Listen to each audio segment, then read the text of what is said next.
Well, hello out there, all you styrene users and abusers. This is George coming to you from the basement annex at Kitchen Table Scale Models.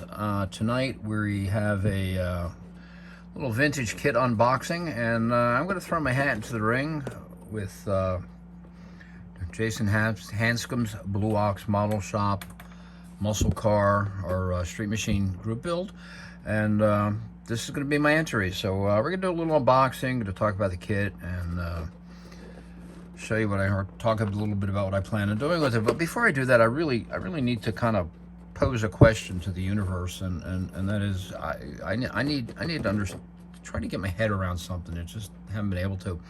You know, it's not that long ago that Jason Hanscom told us, you know, I don't think I'm going to do that many group builds. I'm going to back off. Well, right now with this, I will be participating in 4 group builds, and Jason Hanscom is involved in every one of them. So for a guy who told us he's going to back off group builds, he sure has all of us doing a heck of a lot of group builds, but you know, that's okay.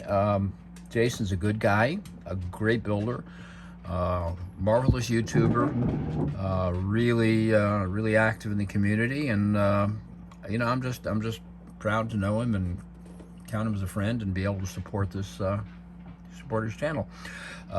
Had the chance to hang out with Jason this past April at the NNL East, and I am planning a trip to New England this summer. I vacation in Maine every year, but this year I'm going to head up a week, head up a little early, and on the way I plan on visiting Jason, and if the timing works, which I think it's going to, attend a meeting of the Classic Plastic Model Club that Jason's part of. So shout out to Jason and thank him for this for doing this group build.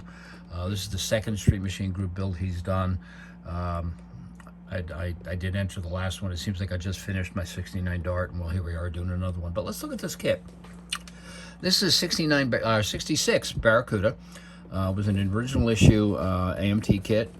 I think 66 was the second year for the Barracuda. I think it came out in 65. It was basically a at the time, I think it was originally a kind of a separate model or an option package on the Valiant platform. It eventually became its own model unto itself, but it sure still does look like a Valiant. It was a small car, compact car. Standard engines of these things were the Chrysler Slant 6, and I think it came with 2 horsepower versions. I can't remember what they were, but they were low and lower. And it also came with a 273 V8, which in early days was just, I don't even think it was a 4-barrel, probably was a 2-barrel. But let's look at the kit. A lot of these running around the streets back in the late 60s, or quite a few anyway. So let's see what we got here. We got some chrome trees, chrome parts here. Molding is nice. The chrome is nice. It isn't thick. It's not applied heavy, but unfortunately, it's a little faded. So whatever chrome parts I use from here are going to have to go into the tank and get stripped and hit with some Revell chrome. The kit comes with both a Slant 6 and a Hemi, which of course the 66 Cuda never came with a Hemi, but it's got some really cool multi-piece headers for the Hemi, dual ram intake. There's all parts for the multi-piece headers. Body on this kit, again, typical of the era of the kit. This was a screw bottom, folks. Screw bottom as much as you could be a screw bottom. It was a 4-screw bottom with a one-piece, not much detailed chassis. I guess for a one-piece chassis with molded in detail, it actually does look pretty good.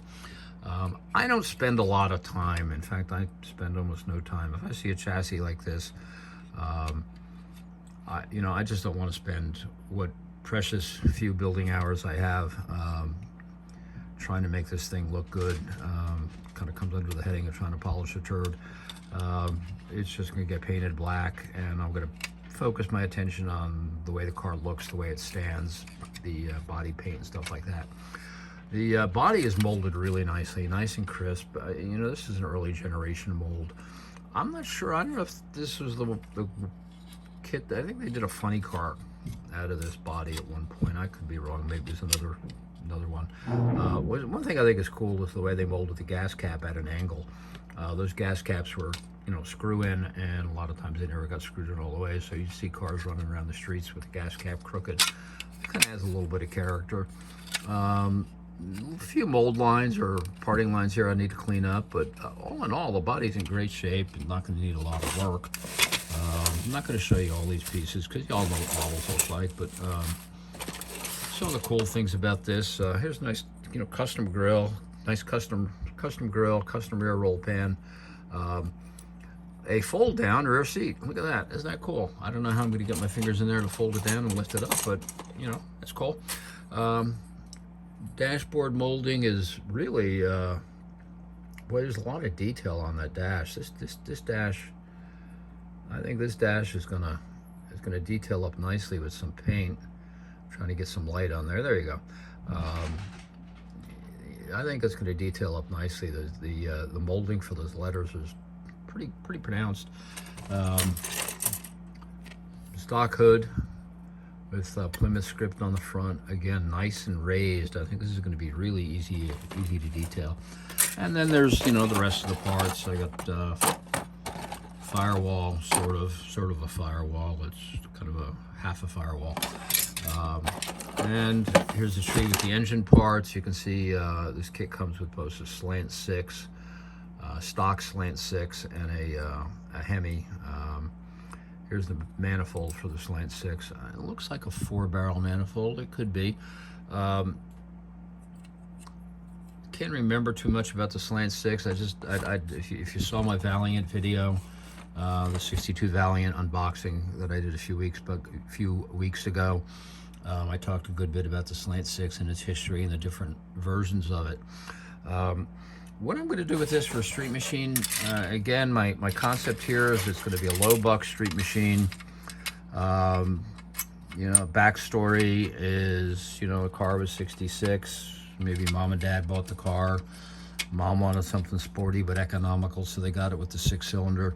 And after driving around in it with 4 or 5 years, she got a little bit bored, needed more power, and decided to get something with a little bit more oomph, and passed this one on to Junior, who just got his driver's license and was working his first job at the gas station. So he had a few extra dollars, and he said, you know, I'm going to do something to hop up this 6-cylinder.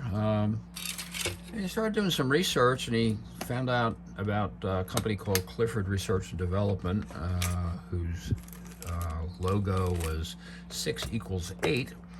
And what Clifford did was specialize in hop-up parts to make 6-cylinders run like 8 cylinders.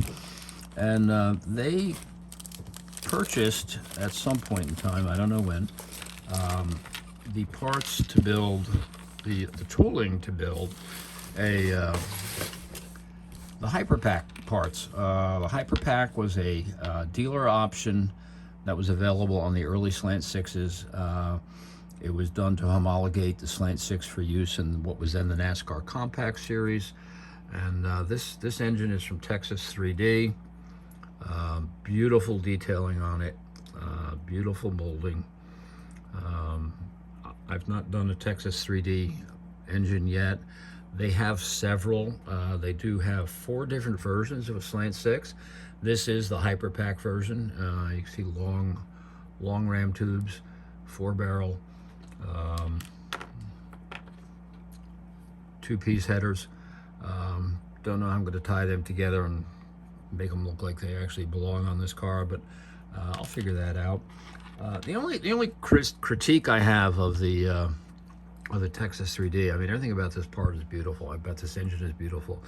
I would have really preferred to have, I'm trying to get this to focus, this is the cylinder head with a valve cover attached. I really would have preferred to have the valve cover separate, so I could paint the cylinder head along with the engine block, and then chrome the valve cover. But So I haven't quite figured out how I'm going to have to do this yet. Obviously going to involve some masking. So yeah, low buck street machine with Chrysler Hyperpack. Chrysler Hyperpack actually did make some decent horsepower. I think it was 195, and if I'm not mistaken, the 273 V8 that year was only something like 165. So the 6-cylinder actually made more power. Notoriously rough running because it had a hot camshaft and it was basically made to. It was a race engine. But you know, Junior saved up his pennies and bought some parts from Clifford online. I probably ordered from J.C. Whitney and waited 6 months for them to arrive.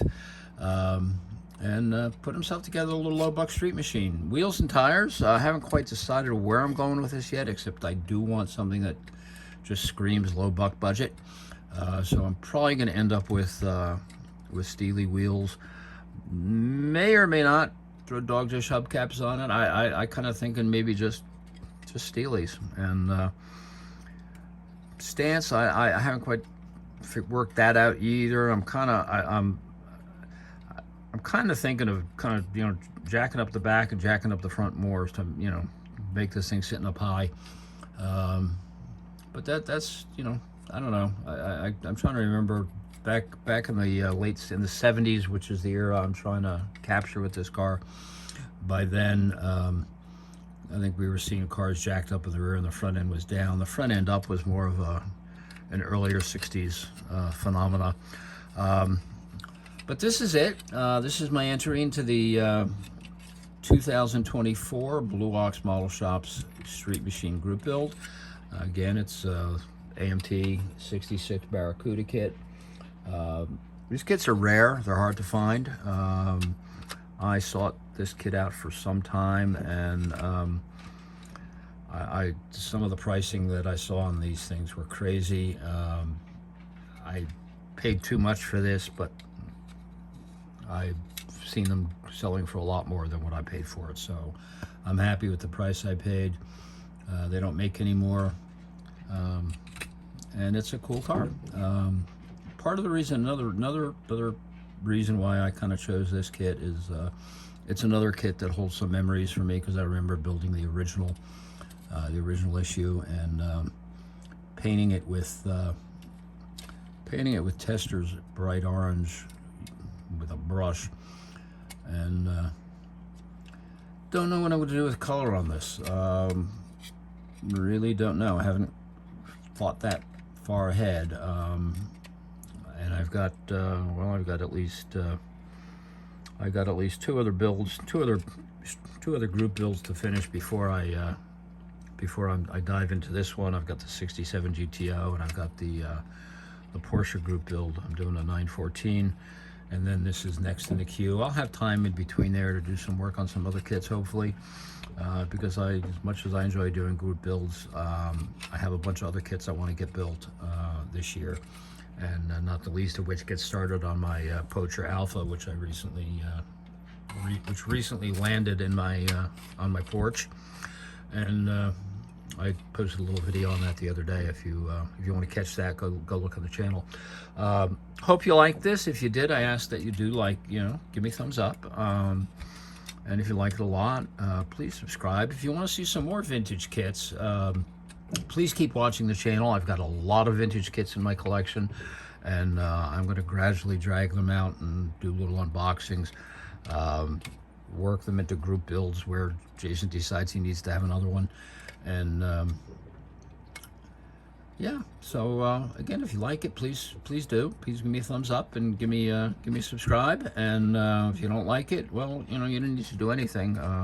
You could just scroll on by or something. Again, thanks for watching, and have fun.